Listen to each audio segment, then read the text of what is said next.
At some point during your Constellation playthrough, Mr. Stroud will ask you to go to his star yard and help his design team figure out the next ship that they're going to release. If you get the in-ideal ending, you end up with the Kepler R, which is an unoptimized piece of crap that misses all the marks. However, it does offer opportunities to shipbuilders to have a Class C ship. If you get the ideal ending, you end up with the Kepler S. Not shown here, it's kind of a skeletonized platform, no weapons, low spec, something for you to build off of. Now, the conflict is, you got 5 different people with 5 different opinions on what they should be building. One person wants a cargo ship, one person wants a science vessel, one person wants a family vacation vessel, another person wants a starfighter, and another person wants a luxury ship. I have done, so far, episodes of the luxury and the cargo ship. In this one, I'm going to show you the science vessel, because in my lore of this playthrough, I sit these people down and say, hey, I'm going to get you the kitchen sink budget, and we're not going to build 1 ship, we're going to build 5 ships. That way we cover all the bases. These ships. Habershaw's in the showroom. In this If you need episode, anything, just ask. Let me show you our stock. we're doing the science vessel, the Kepler SE. So, it's a science vessel. E means exploration. I've given all these ships names. It's the S series, the Kepler S series, you know, SC for cargo, SS for sport model, for the luxury model, SE, exploration model. It's the science vessel. Now, it is one of the few that keeps the docker in the stock position, which is the Stroud top docker. For whatever reason, Stroud doesn't have a normal docker. They do that. Now let's see if I can remember how this ship goes together. I built it like a week ago. Starting off on the Arthur Ender, this is the only ship in the series that keeps the stock engine configuration, except for the fact that we might have upgraded this to a 5660, whereas they had a lower spec one originally. These guys here are the same. They already had the highest version of these ones, the 1050. We only have 71 mobility. This isn't made to be a highly agile ship, but 70s, the 70s is okay. It's not bad. You could do a lot with the 70s. We keep the side nacelle situation, but we remove the front. The front, what are these called? Stroud caps. We remove them in favor of some nose caps just to kind of like make things look pretty. And, well, one thing that I've put stock on all of the Kepler series is the braking engines. Now, in the cargo version and the sport version, they have dual braking engines so that they can, have more power in that regard. This one only has single braking engines, but you're looking at it and you're thinking, oh, well, there's 2 of them. Well, no, there's half each, right? So we have a single split braking engine. We've morphed these Teo landers into there because it's one of the few ships.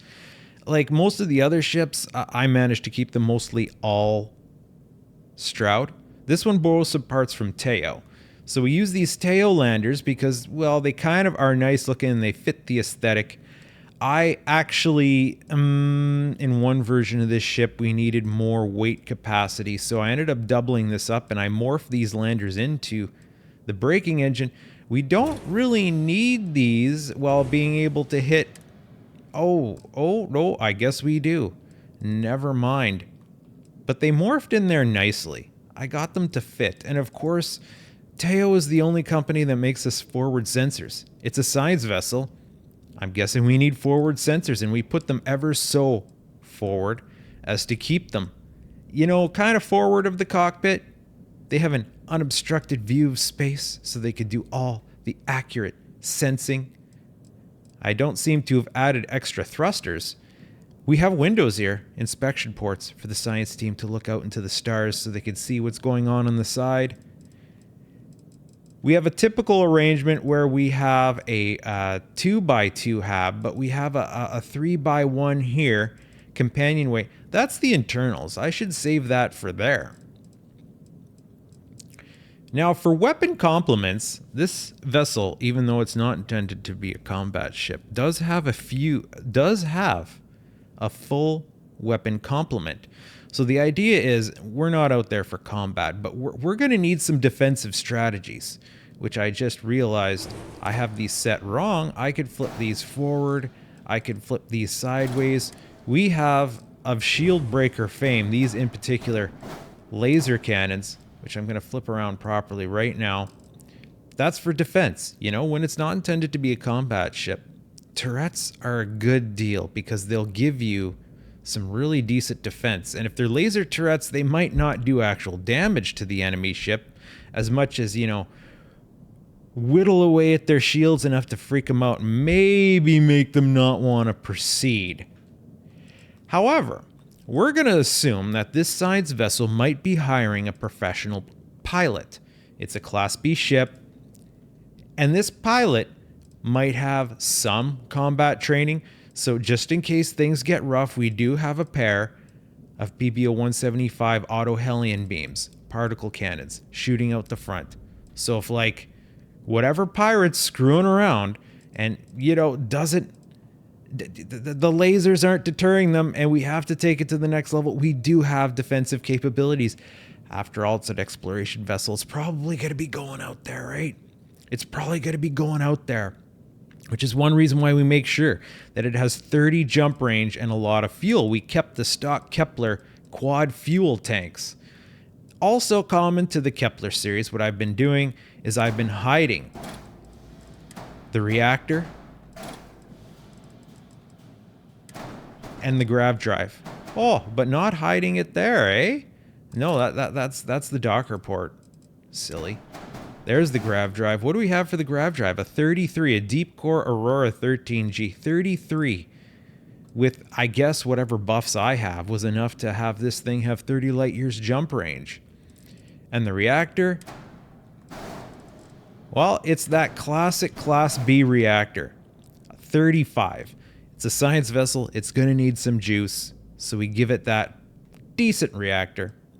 Fits in there nicely underneath the Stroud mid-bracers. And then, of course, you know, just to top things off, I had to do this on the other ships because, oh yeah, you see right there?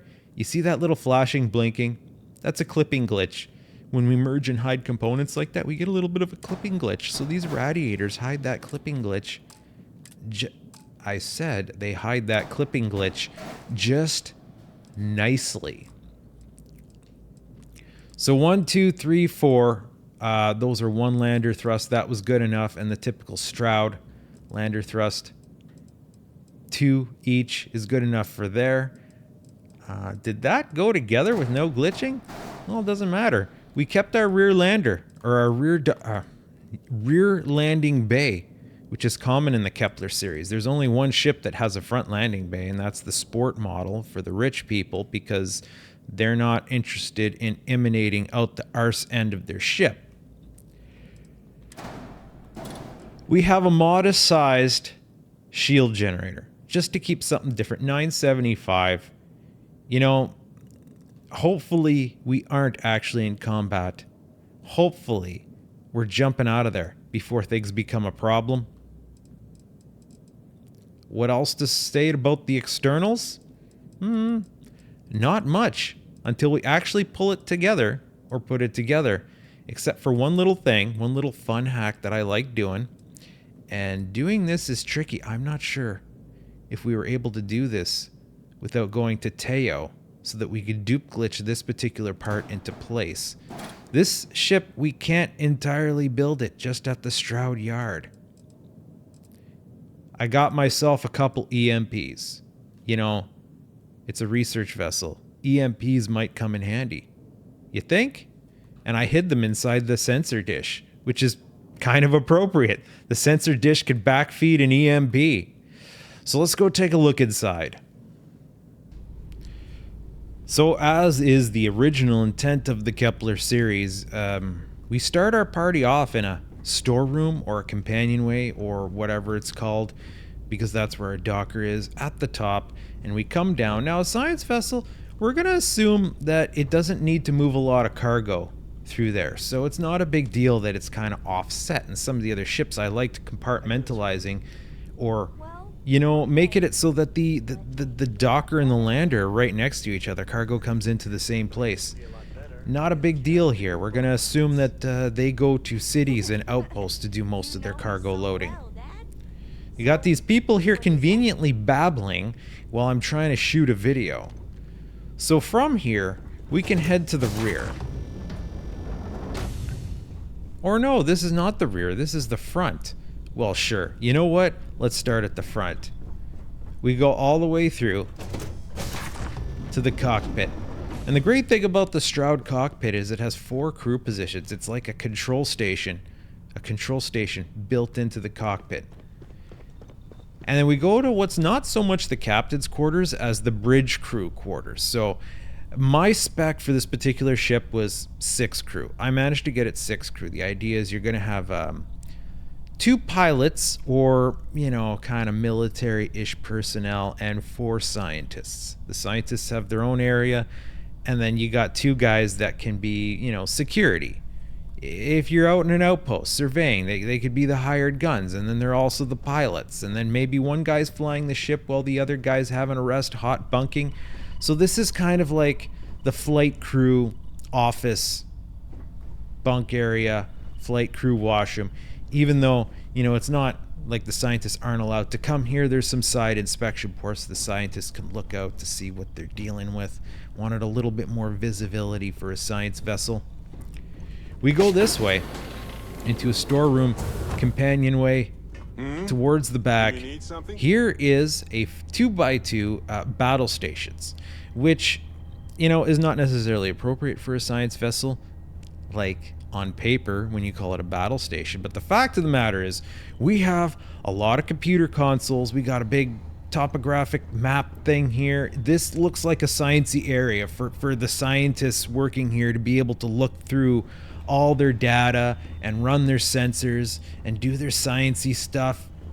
It's just aesthetically appropriate is how I would like to put it. Off of this sciencey science area, we have a Stroud 3x1 all-in-one berth. A little bit of storage at the front as usual, and then we have the mini galley. You know, you got your little kitchen there with a little table. Oh look, there's 4 seats for 4 scientists. They can have a bite to eat, and of course the crew's probably going to pop in and grab a snack too. I don't think they have their own snack area out front. Struts, support. Oh, hey, a dartboard. That's nice.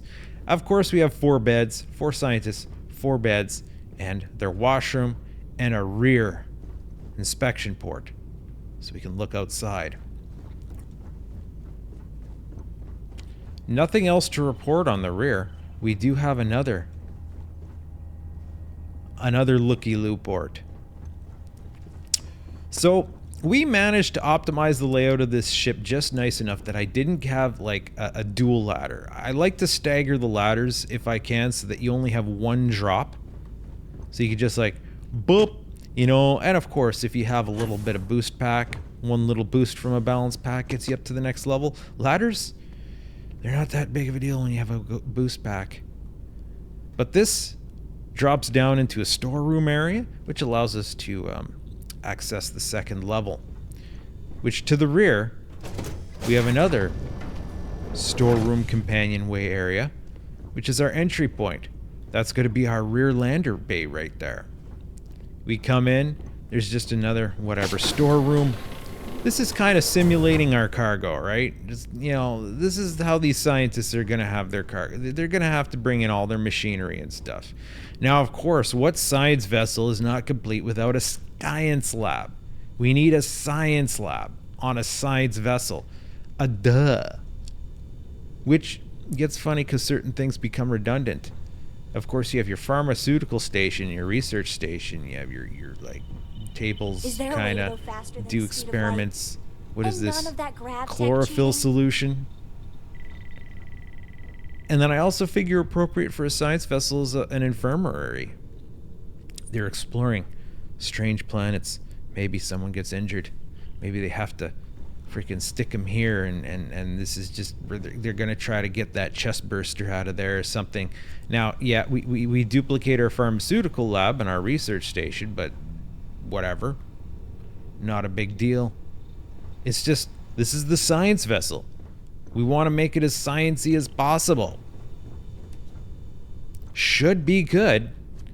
Now, I guess I could show you how it goes together.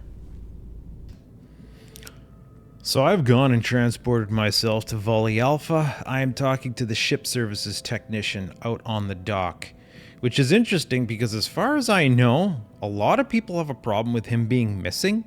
I've never had a problem with him being missing. For me, the technician at Sidonia on Mars is missing. I found him once upon a time because a mission made me seek him out, one of the star parcel ones. He's like out in the middle of nowhere. Just like probably a kilometer away from the actual Sidonia entrance area. So I have no problem getting to the guy here at Volley Alpha. And I had to go here because I need to be able to dupe glitch Teo parts. So granted, in order to show you this build, I probably could have talked to Veronica at Teo Astroneering. Conveniently, this particular guy has access to both Stroud and Teo parts, so it's a very good place to build this ship, aside from the specialty habs. The only problem you're going to run into is, well, one glitch that my particular game suffers from. I'm playing on PC, by the way, on Steam. If I mod or build a ship with the ship services technician at Teo, the game glitches hard and it makes a duplicate of the ship on the landing bay. So whatever changes I make show up, but then they'll superimpose. There's two ships. And if I try to board that ship on the landing bay, like I get stuck physically inside the ship in this weird way that there's no way out. I gotta I think I could use fast travel to get out of it, but the workaround is when I board the ship, I board it via going directly to the cockpit and then I take off. If I try to be inside the ship after I've modded it at Volley Alpha, it could brick your game quite significantly. So I typically don't build here. Just a little aside warning. We've blasted this ship apart, nailed it down to just the basic habitat structure. As you can see, we have a storeroom that goes into a storeroom that goes into a storeroom. Now, I find it's kind of important to make certain things here. Like the storeroom and the companionway do seem to have some differences in how they'll interpret where they will use the ladders and doors. Like if I turn one of these into a companionway, it might shoot a freaking whole section of ladder all the way through all the decks and then basically invalidate these things. But I got the layout of this particular ship to cooperate with me. It's kind of great. I wanted a side ladder. Now, okay, so everything here's a storeroom apparently. Everything. No companionways, including this one at the back. Up top, 2x2 battle stations, as stated, a 3x1 all-in-one berth, a Stroud captain's quarters along the bottom belly, an infirmary, and a science lab. So, we get a docking bay right here, like that. We have this SAE, Slayton Aerospace engine go right there. And then we have this Hope Tech pipes, kind of make it look like it's doing something. Right on the bottom, an Aculander just hangs out right there. We got two of these. The back of the ship is relatively simple and straightforward. You can see, for a science vessel, we have a not insignificant amount of cargo, 1278, in which case I just have a pair of these Sextants 1270s. I didn't do anything fancy or glitchy with the cargo here. You know, not as much aesthetic not as much aesthetic for a science vessel. On the side, if I can remember the correct positioning for these things, we have the Stroud Cap A, Stroud cap, A, under. These are good looking parts. Stroud has some of the best looking parts. And then an engine goes there. I do believe I got those in the right spot. Alternatively, I wonder why I chose these companionways, because the side-only ones might have been good. Or the side-only storerooms. If we go to Habs, eventually, we got these guys here. Like, these might have been nice here. What do you think? I think I did this one because it just streamlines into the parts better. After all, we're getting an engine there and a cap here. Yeah, that's why. The lines. It enhanced the lines. Plus, it's not like we can see the side of these things. Gotta kind of rememberize why I did some of what I did here. Is that thing sticking back too far? I feel like that was sticking out more. I guess not. A Docker just goes on top of here. Again, that's the stock position for that one. And then, you know, we could just take this whole assembly, just slap it on the side with the other one. Now, for the top, Stroud mid-bracers are great because they don't have bottom connection points, right? You see no little hook point there, which means there is a hook point where something that has complete hook points like this guy has something to hook onto, which allows us to dupe glitch it in there. So we get our mid bracers into place. Hey. And then we'll say, take our little generator here. Now I can, why dupe it? Oh, you see, it duped down right away. It had something to hook onto because there's no bottom connection point on that. Stroud mid bracers are really good for dupe glitching parts inside of. Got to do that one twice, and then boom. Now those are hidden. They're hidden from view. And we could just stick our radiators on top, right? Right. I don't seem to have windows there. Oh yeah, it's because I probably have something else going on. We'll go ahead and stick our fuel tanks into place.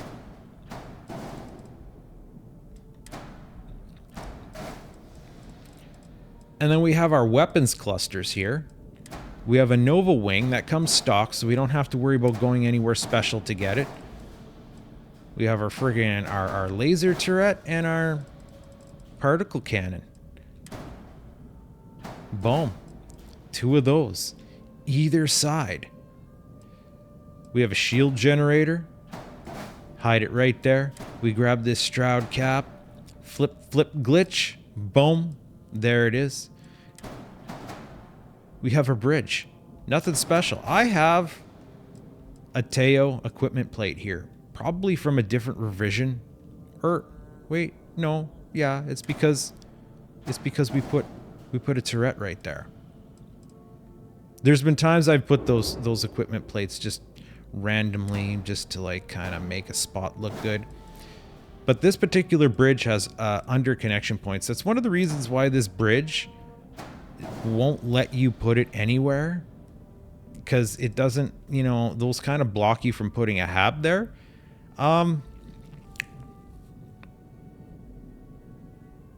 But you run into a situation where you have to use glitches in order to put it into place, which is what we have to do now. Because we want this to go here, but it's not going to go there unless we glitch it up, which we might be able to do this way. Oh, no. Dupe it. Boom. Just like that. And then we dupe it up there. We probably could put that into place. No, because of those things we're trying to hide, we need to dupe this into place. We can't dupe the bridge onto that. Now we have our engine here, which doesn't have a side connection point, which allows us to snap something to the side of this, but we flip, glitch it there. And then boom. No glitch needed there. Just do that again on the other side. We did use some glitchery to make this ship pretty. I tried different combinations of landers. This was my favorite. Oh, but we need to use glitchery to put that into there.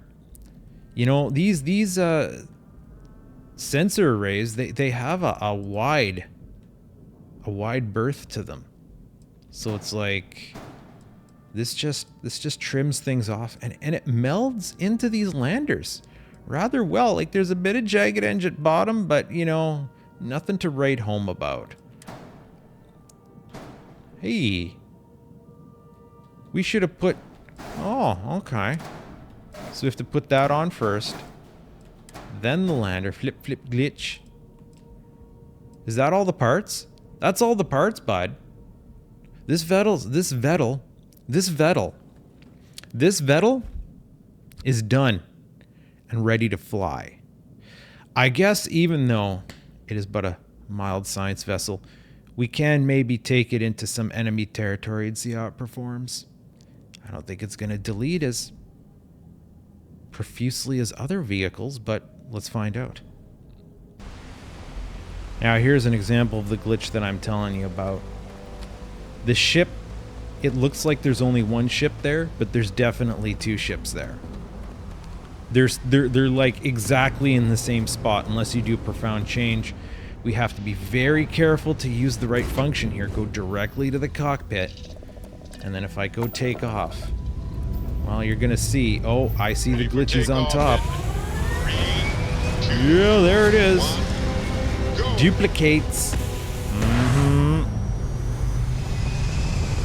That's how you have to leave it. And then in some cases that ship will stay stuck there on the landing bay until you reset the game. Orbit reached. Science vessel jumping right into the belly of the beast. We should have enough power to fire up our laser cannons, yeah. And they're giving her. Now, if only we can avoid getting completely trounced. I need to focus on something here. 50% shields. We're not gonna bode well here. I gotta remember to use my thrusters. Firing everything. Firing everything. Oh, we're down to 8. Oh boy. This is not a combat vessel. At least we do have working turrets. Come on. Did I blast away from that Wraith? He's out of range. Oh. There we go. Our shields are gone again, even though we had some peace and quiet there for a moment. Oh boy. We have no boost. That sucks. Trying to get some of that shield back.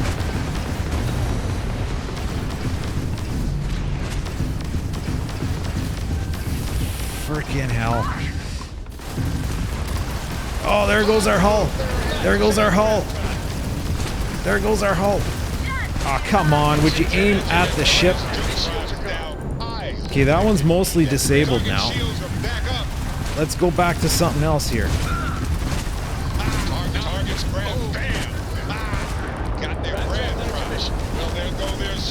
Where's our boost?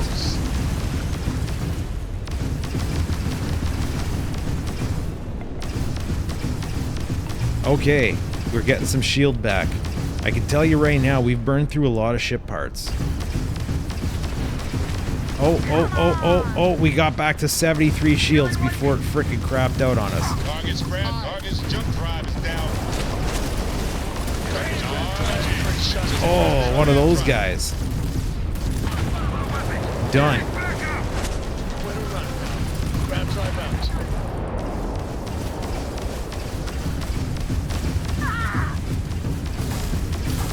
Meant to pitch. Like that matters. The turrets are super directional. You have to like kind of figure out where you want them to look. And their grav drive is fried. Yeah, their grav drive's always been fried. Say something new. Oh, look at that. I bumped him and he died. So yeah, clearly not a combat vessel, but holds its own just enough that a good pilot with buffs like me can make it work. But Jump if you want. Grav drive is working. It It's not ideal. Thanks, Barrett. So, anyway, that's the Kepler SE, the third vessel that I have presented to you of the Kepler series. Stay tuned for more, and you can find me on Kick, that cat, streaming at certain times of the day. Well, go look up on Kick and it'll tell you my schedule. Yeah. Like, subscribe, come back for more.